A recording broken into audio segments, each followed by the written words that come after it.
এবারে বক্তব্য রাখার জন্য আমি আহ্বান জানাচ্ছি জনাব মোহাম্মদ হাবিবে মিল্লাত। মাননীয় সদস্য 3 মিনিটে বক্তব্য শেষ করবেন। ধন্যবাদ মাননীয় স্পিকার। আজকে আমরা এমন একজন মানুষ সম্বন্ধে কথা বলার জন্য উঠে দাঁড়িয়েছি, যিনি একাধারে মেধাবী ছাত্র ছিলেন, শিক্ষক ছিলেন, চিকিৎসক ছিলেন এবং সমাজসেবক ছিলেন। তিনি গত চারটি বার সংসদ নির্বাচনে জয়ী হয়েছেন। যারা ব্যক্তিগতভাবে চেনেন তারা জানেন তিনি সংসদ সদস্য নির্বাচিত হওয়ার পরও সপ্তাহে 3 দিন এলাকায় রোগী দেখতেন এবং তিনি রোগী দেখে কখনো সেই যে আমরা ডাক্তাররা যেভাবে পারিশ্রমিক নিয়ে থাকি সেটা নেইনি। রাত 2টা-3টে পর্যন্ত তিনি বাচ্চাদের দেখতেন, শিশুদের, মহিলাদের সবাইকে দেখতেন এবং যে যা দিত কিংবা না দিত তিনি কখনোই এ ব্যাপারে কোনো কথা বলেননি। তিনি একজন জনপ্রিয় নেতা ছিলেন।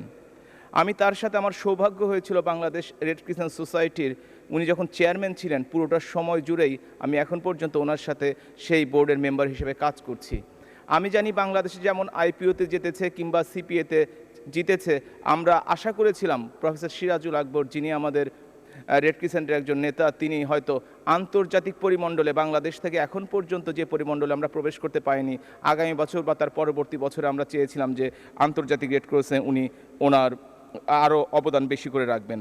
আপনারা জানেন উনি খুবই একজন উচ্চমানের ডাক্তার ছিলেন। তিনি শিশু হসপিটালের ডিরেক্টর ছিলেন অতি অল্প বয়সে এবং পৃথিবীর ইংল্যান্ড থেকে এবং স্কটল্যান্ড থেকে তিনি অনেক ডিগ্রি নিয়েছেন। সর্বোপরি তিনি ছিলেন একজন ভালো মানুষ।